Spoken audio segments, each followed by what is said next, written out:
거절보다 큰 은혜라고 하는 제목으로 우리 하나님 말씀 듣겠습니다. 길지 않으니까 한번 여러분 집중해서 잘 들었으면 좋겠습니다.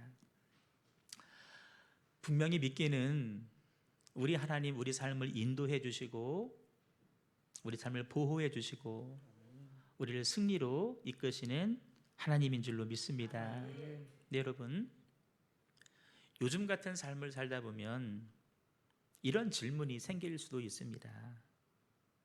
왜 하나님께서 이런 상황들을 막아주시지 않을까?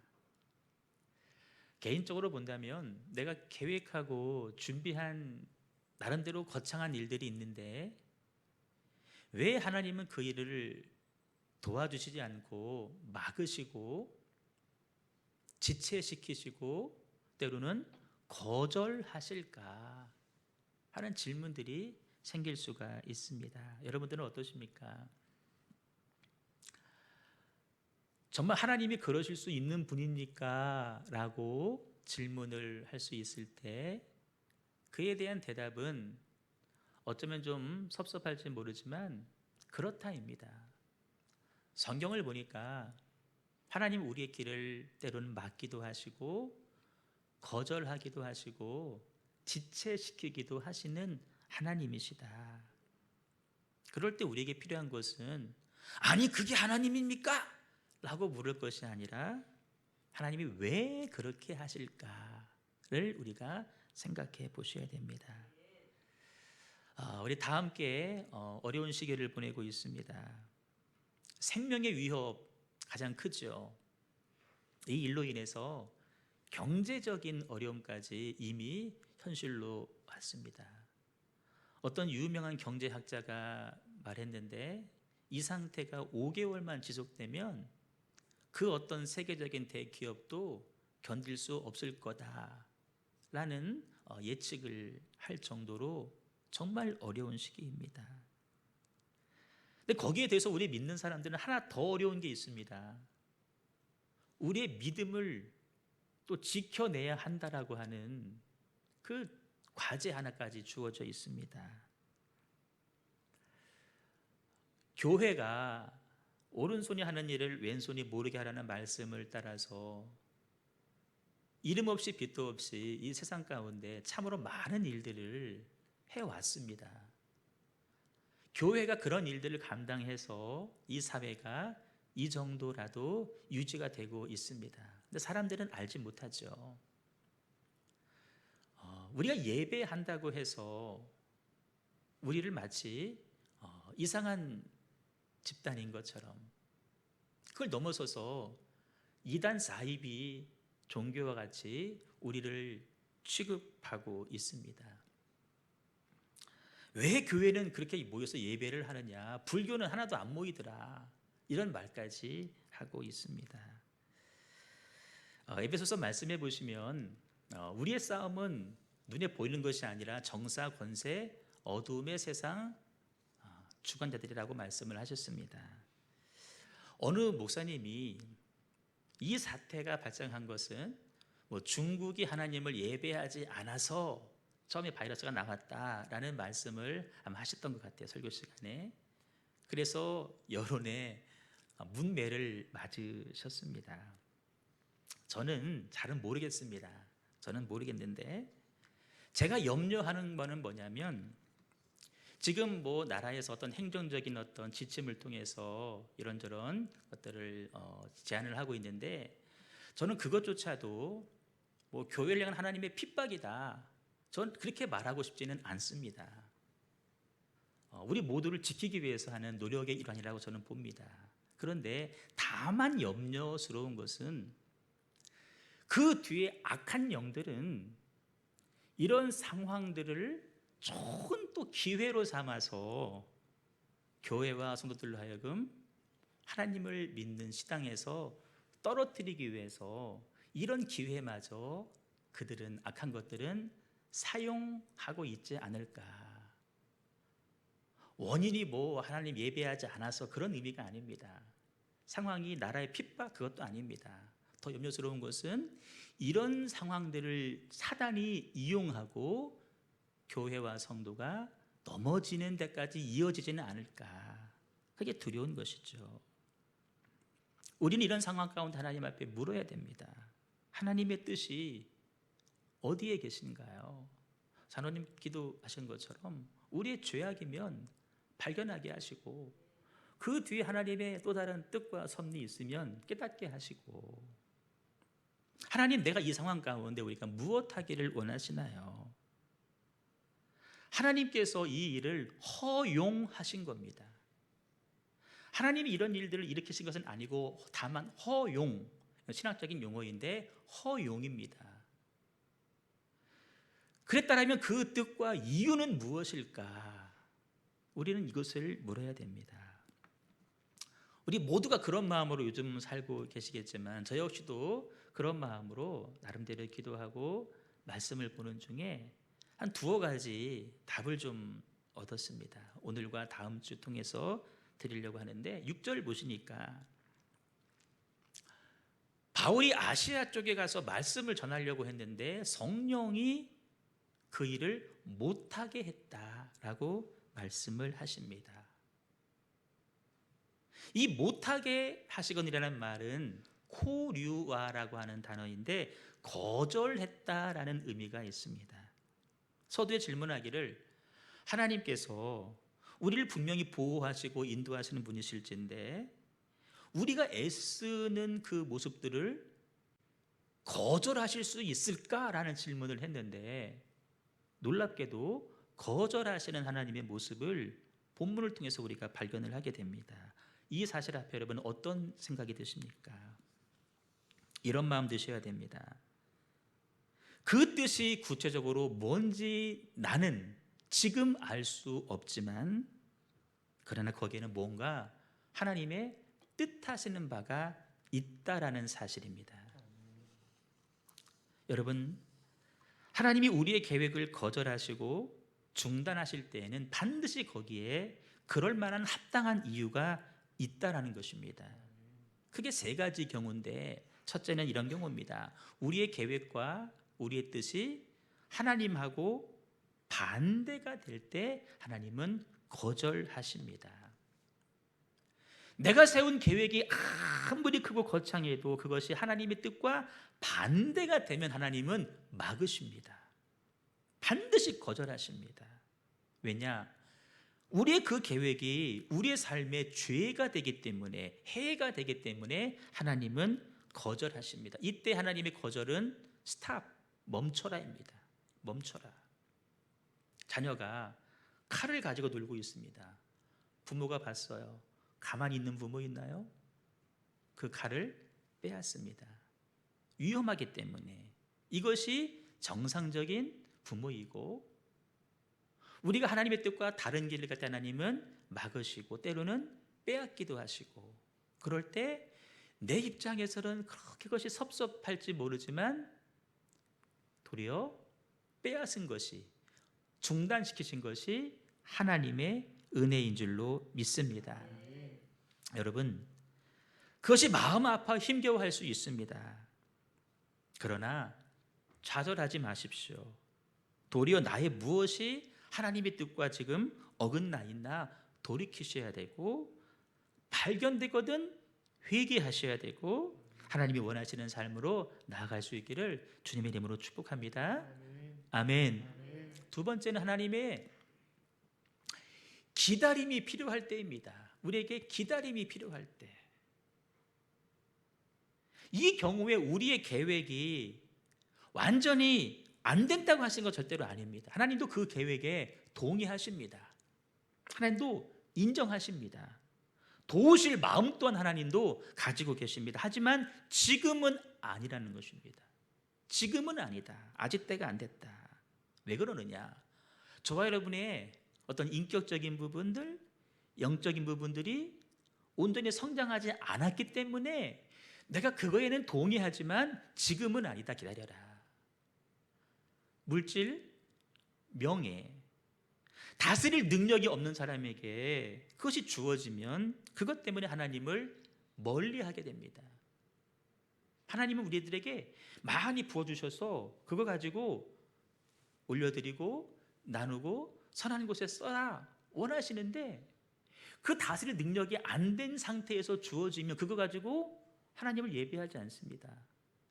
죄를 짓는 다단서입니다. 그래서 지금은 아니다. 하나님도 기다리시는 거죠. 거절처럼 보일지 모르지만 하나님도 기다리시는 것이다. 여러분 혹시 내가 잘 계획하고 준비한 일들이 정체되어 계시나요? 기다림의 시간입니다. 어떻게 보니까 그 시간을 겸손하게 훈련 받으십시오. 조용하게 하나님의 때를 기다리십시오. 하나님 보시기에 때가 이르면 반드시 하나님께서 크신 팔로 역사해 주실 줄로 믿습니다. 자, 또 한 가지 오늘 말씀의 주제입니다. 하나님 또 다른 이유로 거절 혹은 중단하시는데 그 이유가 무엇일까? 오늘 본문은 사도 바울이 2차 전도 여행 중에 있었던 일입니다. 바울은 1차 전도 여행 때 다니면서 많은 교회를 세웠고 많은 성도들을 교회 안에 세웠습니다. 근데 마음에 그 교회가 지금 잘 커가고 있는가? 교인들이 지금 믿음 생활 잘하고 있는가? 염려가 됐습니다. 한번 돌아봐야 되겠다. 점검차. 그래서 2차 전도 여행을 떠나기로 마음을 먹었습니다. 그때 잘 들어봐요. 바울 일행이 가장 먼저 가보고자 했던 지역은 아시아입니다. 아시아. 그러니까 우리나라가 속한 아시아가 아닙니다. 성경에서 아시아는 소아시아라 그러는데 현재 터키, 성경에 에베소 지역이 있는 곳이 아시아 지역입니다. 바울은 거기 가서 한번 먼저 점검해 보기를 원했습니다. 그 이유가 무엇입니까? 아시아에서 말씀을 전하지 못하게 하시거늘 말씀을 전하기 위해서 간 것입니다. 그들의 신앙 상태를 보면서 말씀을 권면하기 위해서 아시아에 가기를 원했는데 누가 막으셨답니까? 성령께서 그 일을 막으셨다는 것입니다. 하나님 말씀 전하러 가는데 하나님이 성령을 통해서 막으셨다. 그들의 계획에 대한 하나님의 거절의 모습입니다. 여러분 이 사실이 이해가 되십니까? 내 삶에서 내가 정말 간절히 원했던 일이었는데 다른 누구도 아니고 하나님이 그 일을 막으셨다라고 생각될 때 여러분 어떨 것 같아요? 내가 힘들지만 내가 교회에 와서 내가 주일 한번 충성해봐야 되겠다 마음 먹었는데 하나님이 그 일을 막으셨다라고 할 때 여러분 어떤 마음 드시겠어요? 바울은 어떻게 했는지 볼까요? 6절 끝에 보시면 막았는데 부르기아로 갑니다. 그리고 갈라디아 땅으로 갑니다. 왜 갔을까요? 거기서 또 말씀을 전하기 위해서 갑니다. 그게 다가 아닙니다. 다시 무시아 쪽으로 갑니다. 거기에서 또 마음을 먹습니다. 비두니아로 가야지.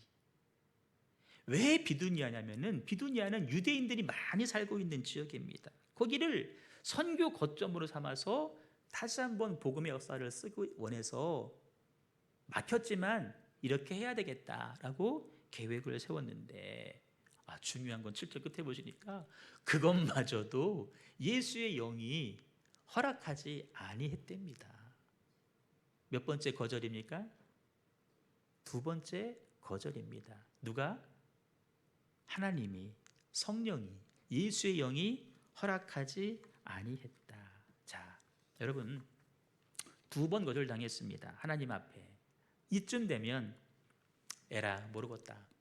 여기까지인가 보다. 그러기 쉽지 않겠습니까? 근데 바울은 어떻게 했느냐? 8절 보니까 다시 무시아를 지나서 이번엔 드로아로 내려가게 됩니다.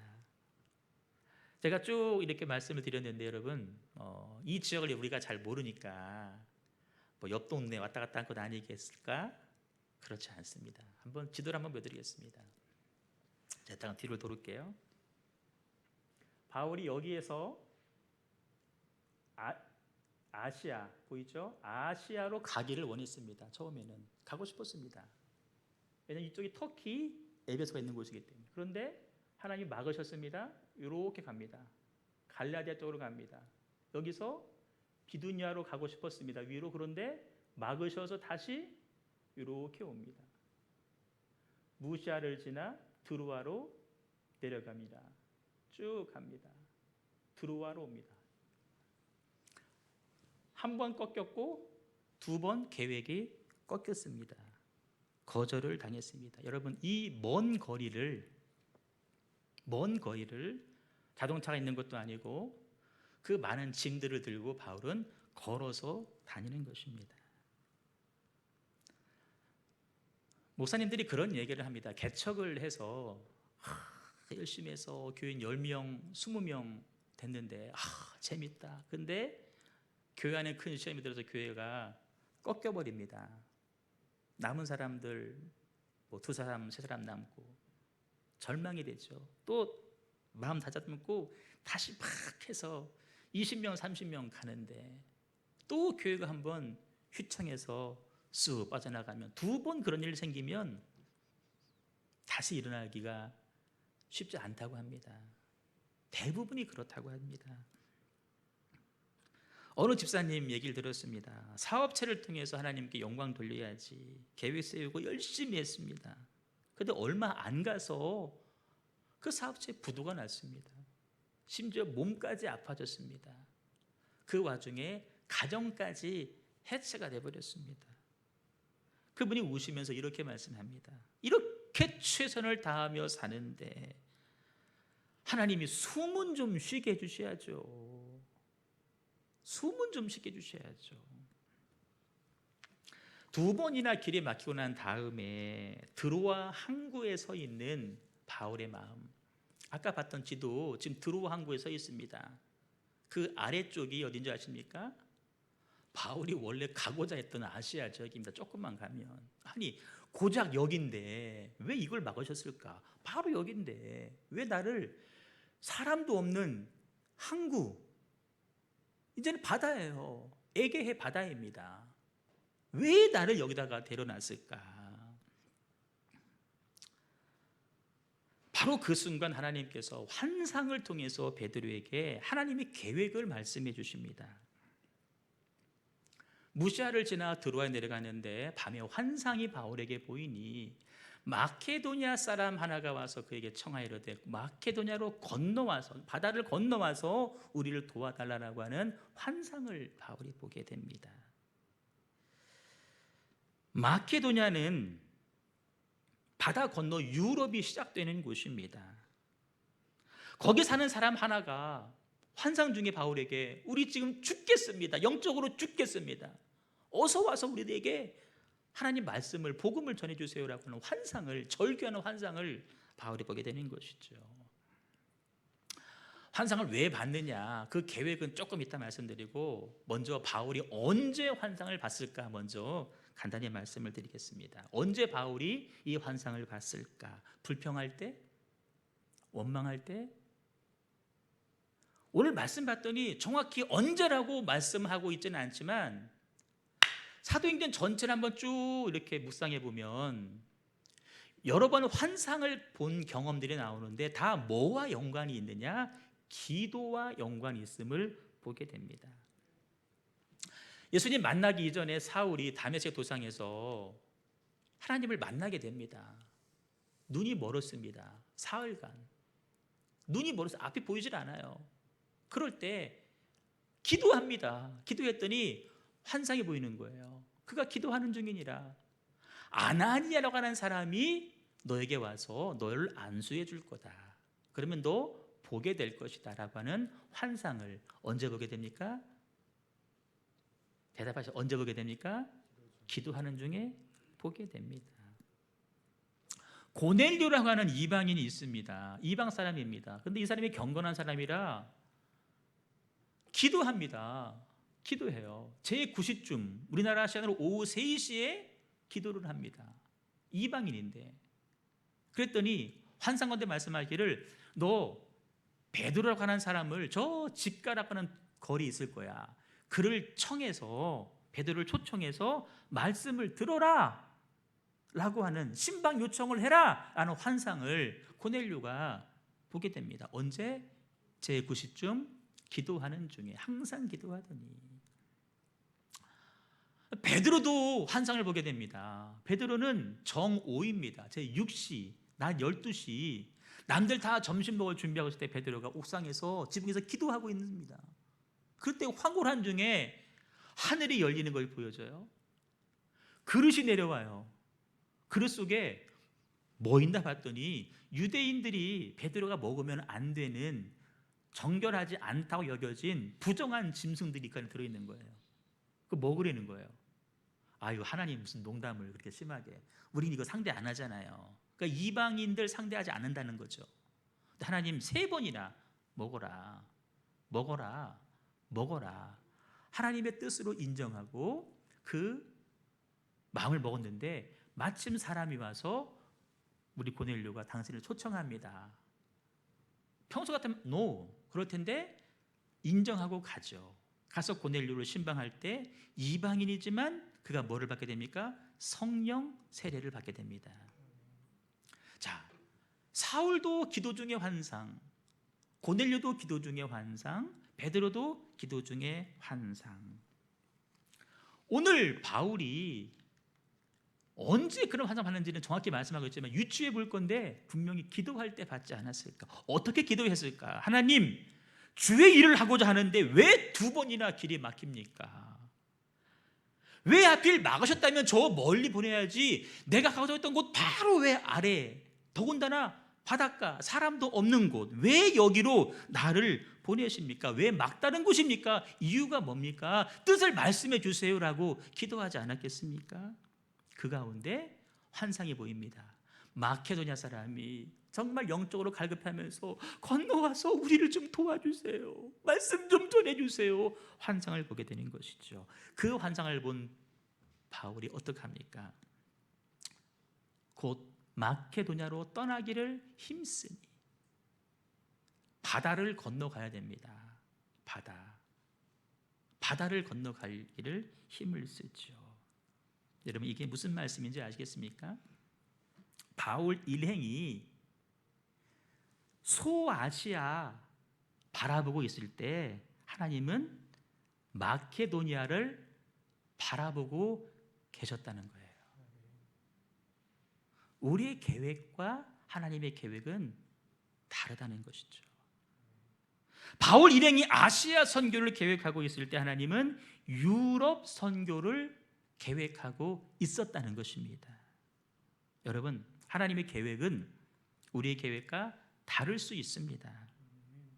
다르되 더 큰 계획을 하나님은 가지고 계신 줄로 믿습니다. 그 결과를 여러분 아실 겁니다.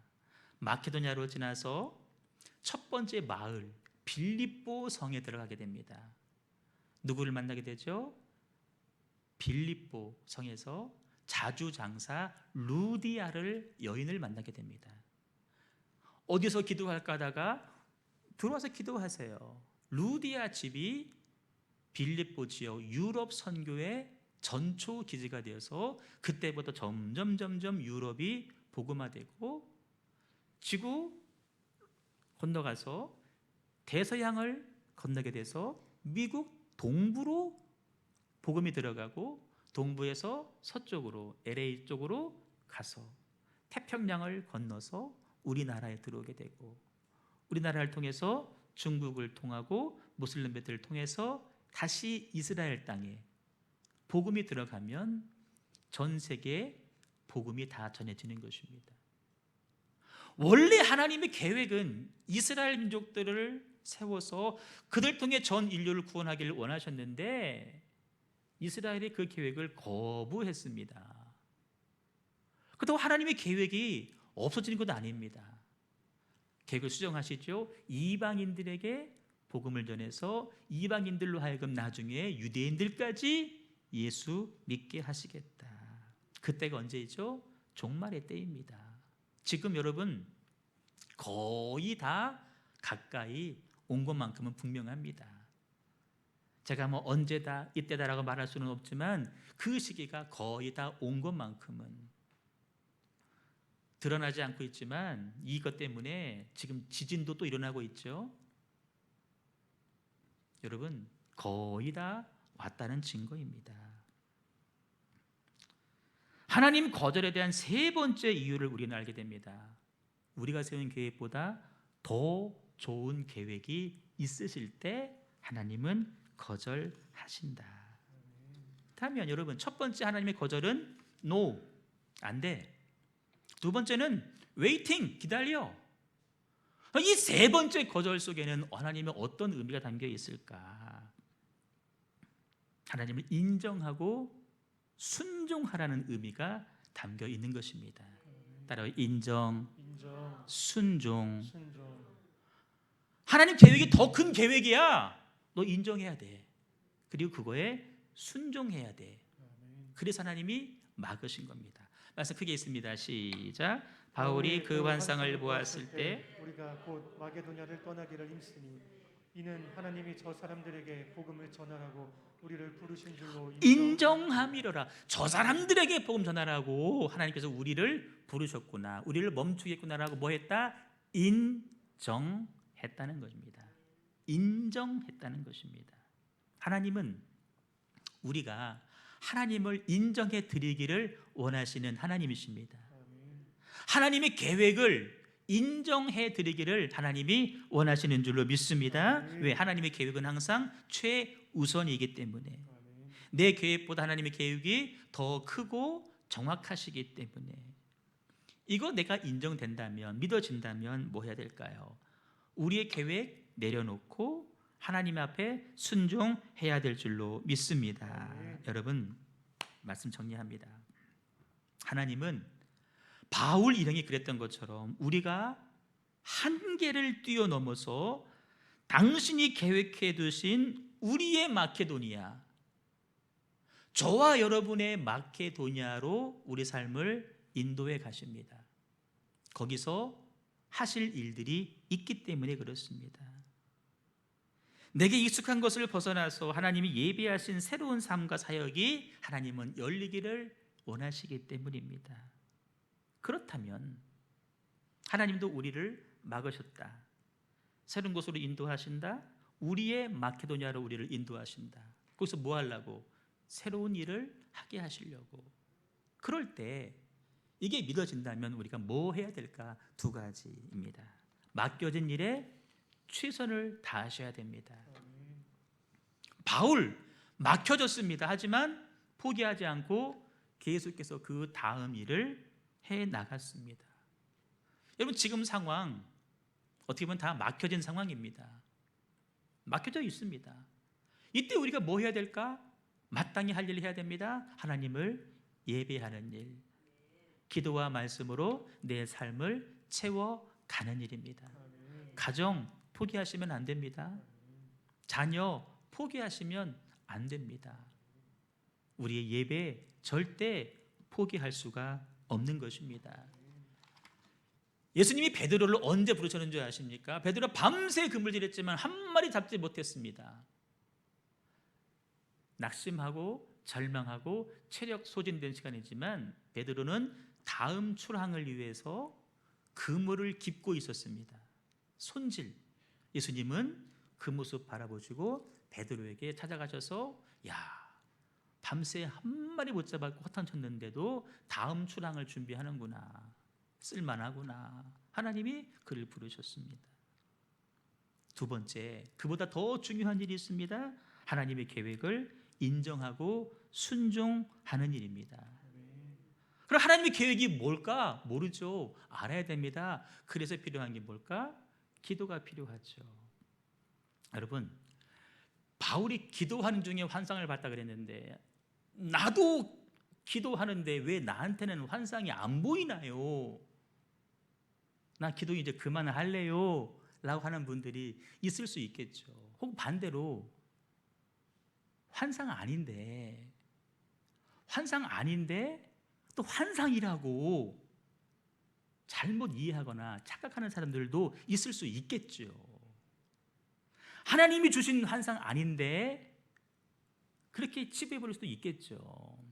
여러분, 물론 바울 같은 경우 기도하면서 하나님의 환상을 봤습니다. 그런데 하나님은 꼭 기도만 통해서 환상을 주신 것은 아니라는 것입니다. 기도만 통해서 말씀하시는 분은 또 아니라는 것입니다. 내가 말씀을 들을 때, 설교를 들을 때, 아, 이것이 하나님의 뜻이구나.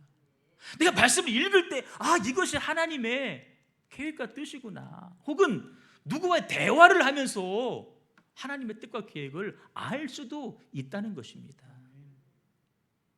그럴 때 내가 어떤 경로든 그 뜻을 알았다고 한다면 그 다음에 뭐 할 것이냐, 그걸 인정하고 그 앞에 나를 다 내려놓고 순종의 모습으로 나아가야 될 줄로 믿습니다.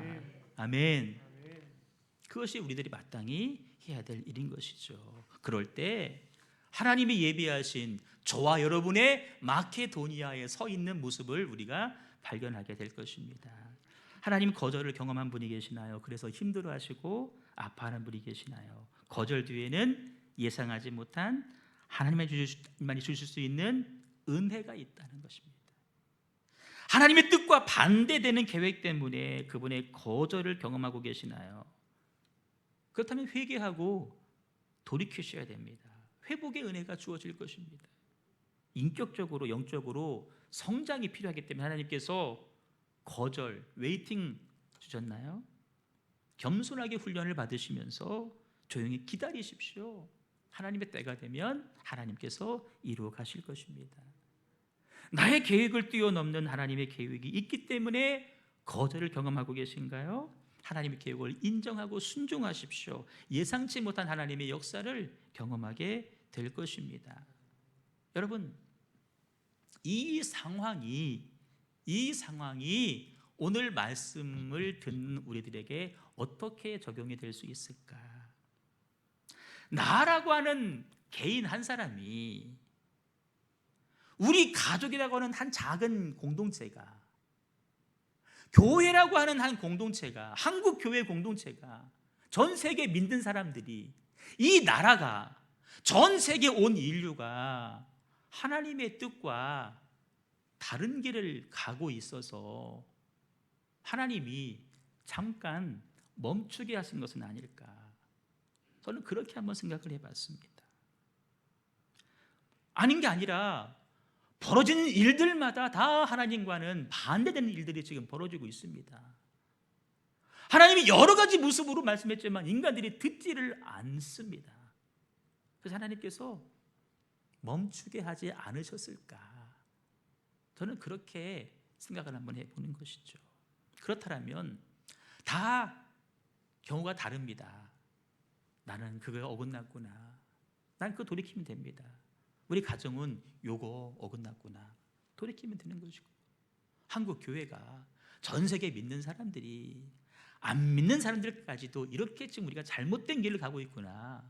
얼른 깨달으시고 돌이키기만 한다면, 그 뜻을 안다면 그 다음에 뭐가 있나요? 하나님이 더 큰 계획과 은혜와 회복과 축복이 우리 가운데 주어질 줄로 믿습니다. 찬양하겠습니다.